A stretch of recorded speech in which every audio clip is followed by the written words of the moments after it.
Adesso passerei la parola al sindaco Furio Onsel, che ci parlerà di un tema estremamente importante: i comuni alla prova dell'acqua, azionisti sul mercato finanziario o garanti del bene comune?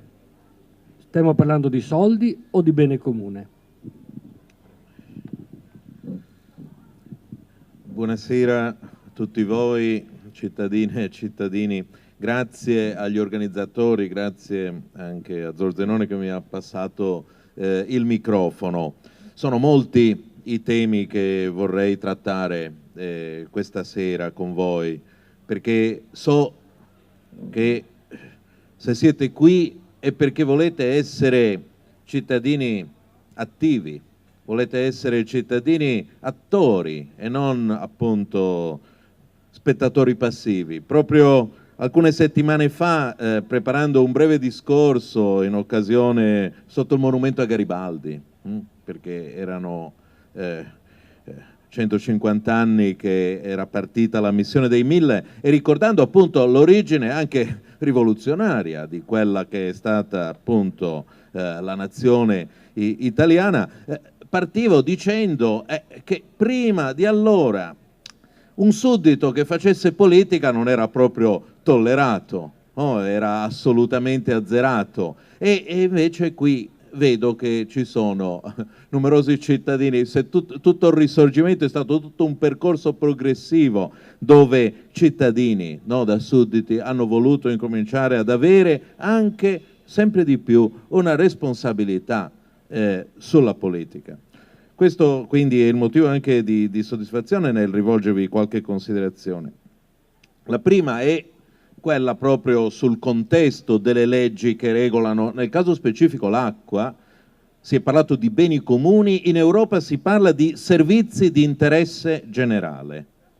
E guardate che certamente c'è l'erogazione dell'acqua, ma il passaggio poi non è così lungo se si incomincia a parlare di servizi sanitari, se si incomincia a parlare di servizi sociali, se si incomincia a parlare di mobilità, di trasporto pubblico. In effetti tutta questa gamma di servizi si chiamano servizi di interesse generale, perché rispondono proprio a quelli che sono i bisogni primari dei cittadini. E proprio per quello che c'è una garanzia di domanda.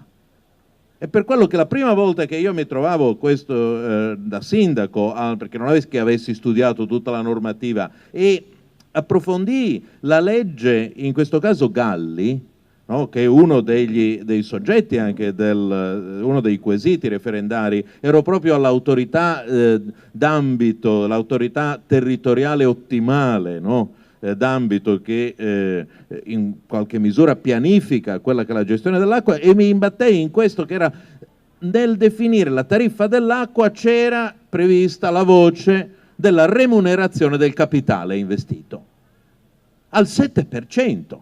No, perché uno dice, ma forse è anche giusto che ci possa essere una percentuale che possa garantire la manutenzione degli impianti, gli nuovi investimenti, quindi forse giustamente uno nella tariffa deve tener conto anche che poi gli acquedotti si usurano o che comunque bisogna costruire nuovi impianti di depurazione. Però appunto questo stesso vocabolo, questa remunerazione del capitale investito fissato al 7%, capite?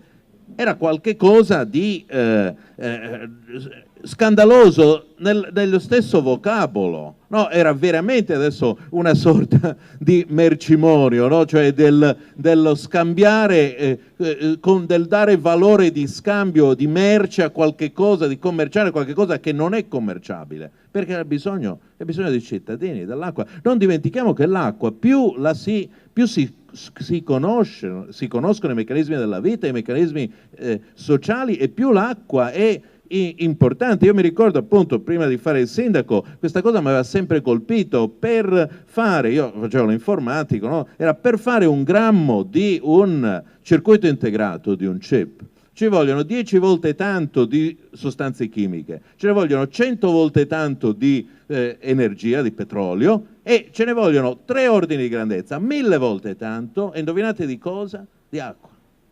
Quindi l'acqua è essenziale alla vita, certamente, questo non v'è dubbio, anche se esistono di fatto alcuni batteri che fanno la fotosintesi non usando l'acqua come donatore di elettroni, cioè esistono, però diciamo, sono pochissimi, ma è essenziale alla vita sociale, alla vita economica, e in un modo per cui è un indicatore che cresce di quello che è appunto la dimensione sociale, è un indicatore, il consumo di acqua, il bisogno di acqua, molto più fedele, molto più esatto del consumo di energia.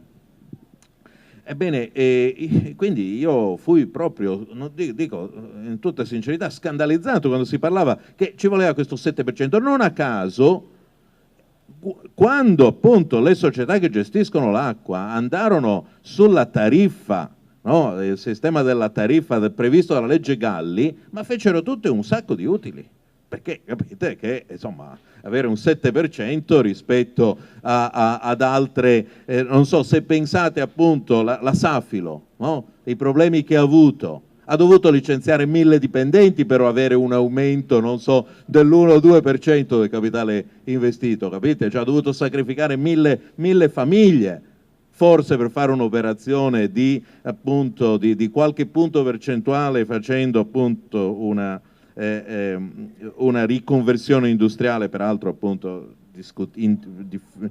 discutibile. Qui uno c'ha 7%, è una cifra anche molto cospicua. Non a caso ci si stanno adesso buttando a capofitto tutti questi fondi di investimento, di cui appunto parlava prima giustamente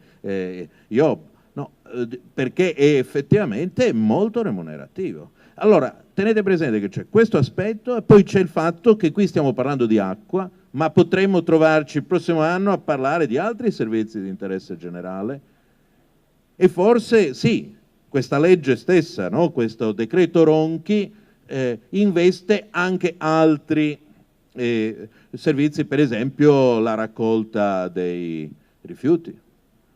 No?